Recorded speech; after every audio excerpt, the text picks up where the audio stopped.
আসসালামু আলাইকুম। দীর্ঘ ৩ দিন গরুর ঘরটা নিয়ে কাজ করার পর শেষ পর্যন্ত আজকে দিনে আমরা আমাদের গরুর ঘরটা ঢালাইয়ের কাজ শুরু করেছি। সকাল থেকেই অনেক পরিশ্রম। ঘরটা রেডি করা, ইটগুলোকে পানি খাওয়ানো, এরপর ইটগুলো এক এক করে মিস্ত্রির কাছে এগিয়ে নেওয়া। মিস্ত্রি ছিল একজন, তার সাথে কোনো হেল্পার ছিল না, তাই পুরো দিন আমি তার হেল্পার হিসেবে কাজ করেছি। যদিও এখানে সামান্য কাজ, তারপরেও আমি তার সাথে ছিলাম পুরো দিন। এই কাজগুলো পুরো দিন করার পর আমি বুঝতে পেরেছি যে এই কাজে প্রচুর পরিশ্রম। ঘরটা যদিও আগে থেকে পাকা করা ছিল, তবে বাকি অংশ যেটুকু বাকি ছিল সেটা আবার পাকা করতে হচ্ছে আমাদের।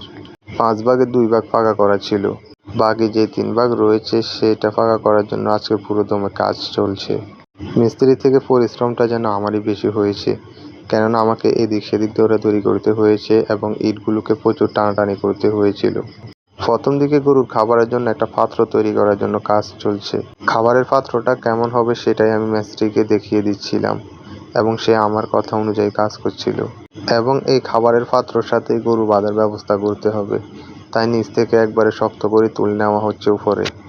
আজকে দিনটা খুব বেশি রোদ ছিল, হাতের কাছে পানি থাকার কারণে কিছুক্ষণ পর পরে গায়ে দিয়েছিলাম। পানির কারণে তেমন একটা গরম অনুভব হয়নি। নিজের কাজগুলো ঠিকঠাকভাবে করেছি এবং মিস্ত্রিকে অনেক বেশি সাহায্য করেছিলাম। কিছু ইটের মধ্যে দেখি আগে থেকে মশলা তৈরি করা হয়েছে। ইটগুলোর উপরে বসে থাকা সিমেন্টগুলো ভালোভাবে পরিষ্কার না করলে সেগুলো পরে বসবে না, তাই আমি অনেকক্ষণ সময় ধরে বসে বসে এগুলোকে পরিষ্কার করেছি যেন শক্তভাবে কাজে লাগে।